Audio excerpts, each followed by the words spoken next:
So I was at Target the other day and I decided to get a new type of orange juice. There was this it was on sale, it was orange juice with banana, and I was like, okay, I'll try that. And so I went to the cashier and I'm checking out, and then she rings it up for the wrong price, and I'm like, no, it's supposed to be a little bit cheaper because it's new, so they want you to buy it, whatever, blah, blah. She was like, oh, I've never had that kind before. I was like, yeah, I know, it's new, I'm gonna try it. She was like, oh yeah, well, let me know how it tastes. And that really pissed me off because I'm like, I'm not gonna come back and tell you how the juice tasted, and like, if I did, then you'd be looking at me like I'm crazy. So I'm like, why would you even put me in that position when you asked me something that like is just stupid?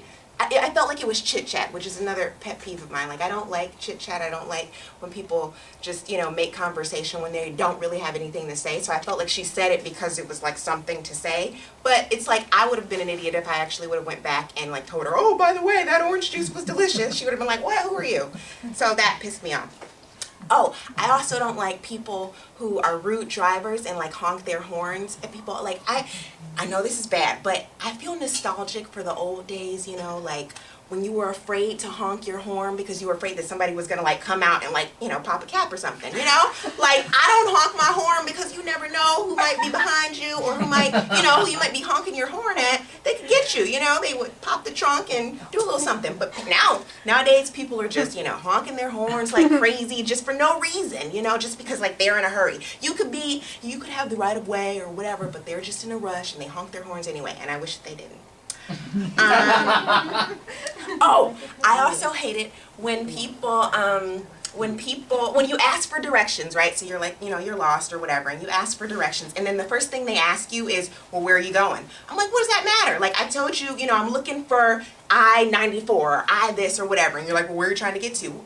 You don't need to know that. All you need to know is what I asked you. So just answer that question. You don't need to know exactly, you know, the coordinates and the address and the neighborhood. Like, I'm just trying to, you know, get on this path of the journey, and I'll take it from there. So I don't like it when people ask too many details. But I really love my mom. I'm a generally positive person, but one thing that makes me angry is that people don't appreciate the simplicities of life. For example, sleep. I'm a high schooler. The most sleep I get is 4 hours of sleep, if I'm lucky. Stay up late doing homework, classes I don't like, don't enjoy. Don't get me wrong, I like school. I like English, not science, not math. I like study film, and that's about it. But I guess things that only interest me. Anyway, high school is a difficult time. You know, people are worried about their looks, they're, you know, worried about girls, but I'm pretty driven on what I want to do in life and, you know, my aspirations, I guess. But going back into high school, teachers piss me off as well. My name is Tex. TX is my first name, so they always pronounce my name wrong. It's always Tx, or is Tex here? Or TX? And, you know, I have to correct them. Anyway, the joke or punchline of my family, since none of my siblings and I have vowels in our first names, are we couldn't afford enough money to buy a vowel.